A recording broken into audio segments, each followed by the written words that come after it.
There's this feeling that can be really hard to put into words. It's a kind of quietness, a sense that something's missing, even when, on the surface, everything seems to be just fine. We're going to explore what that feeling really is. It's that feeling when you're just going through the motions. You're doing your work, you're talking to people, you're checking off all the boxes, but there's this strange sense of distance from it all. And this is the key. It isn't really sadness, and it's definitely not hopelessness. The best word for it might just be flat. Like moments that you think should feel exciting, or maybe even upsetting, they just don't. Everything feels neutral. If any of this is sounding familiar, I really want you to hear this. You're not broken, and you're not alone. This state actually has a name, and more importantly, it is not a flaw in your character. It's your mind's way of responding to the world. It's called emotional numbness.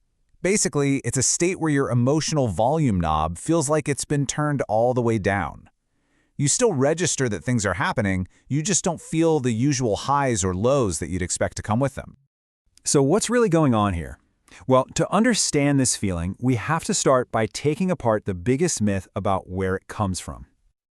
The very first place your mind might go is to tell you that you're becoming cold or that you're just losing your ability to feel.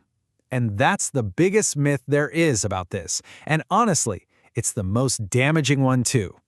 Because the reality is actually the complete opposite. This numbness, it's not a sign that you feel nothing. It is a sign that you have felt too much for too long.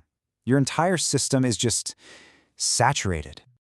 I love this analogy. Your brain is basically acting like a very smart, very protective audio engineer. The emotional input has been so intense for so long that the system is peaking, It's risking a total burnout. So your brain does the only sensible thing it can. It turns down the master volume. So please remember this. What you're experiencing is not a failure. It is not a weakness. It's actually a pretty sophisticated adaptive form of self-regulation. Your nervous system is just protecting itself from being constantly overwhelmed. Okay, so this is where things get really interesting. Let's explore a fascinating paradox behind this feeling, especially if you happen to be someone who thinks and analyzes things pretty deeply. Here's a question to just kind of sit with for a moment. What if your mind is simply too good at its job? What if your incredible ability to analyze patterns and predict what's coming next is actually contributing to this feeling of flatness? So here's how that can play out. If you're a deep thinker, you're always analyzing patterns, always anticipating the next move. But when you get good at predicting almost everything, well, surprise starts to fade, doesn't it? Novelty disappears a little faster. And when life has less novelty, our emotions start to lose their contrast. The highs don't feel quite so high, and the lows don't feel quite so low.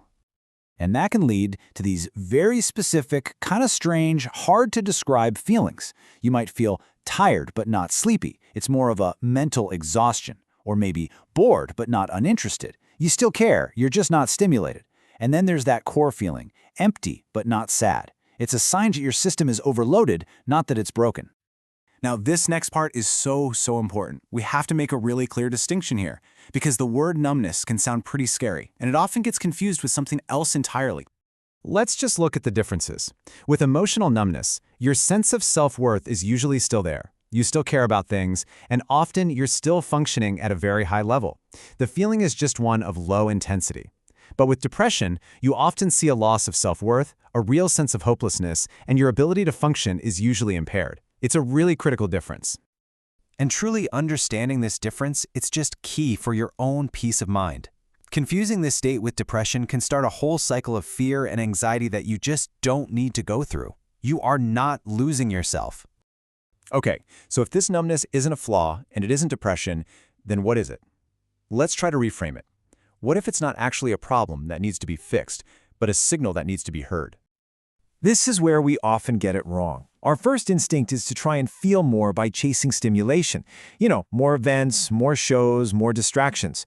But really, the feeling isn't asking for more stimulation, it's asking for more alignment. And what does alignment even look like? Well, it's different for everybody, but it usually involves things that have real substance. It could mean doing work that truly matters to you, or having just one deep conversation instead of 10 surface-level ones. Maybe it's creating something instead of just consuming. Or maybe it's just slowing down your thinking and giving your mind a rest. This is the question that's really at the heart of this whole experience. Your system is not asking what is wrong with you. It's quietly and persistently asking what truly matters to you right now. It's just a prompt to check in with yourself on a much deeper level. So you see, the goal here isn't to force yourself to feel more. The goal is to listen to the signal. It's really an invitation to connect with things that feel authentic and real to you, because that's where genuine feeling lives. Let's end on this thought. That quiet emptiness you might be feeling, it's not a void. It's actually a presence. It is the quiet request for meaning. And once you start to answer that request, even in small ways, you'll find that the color and the contrast, they start to return to your life, all on their own.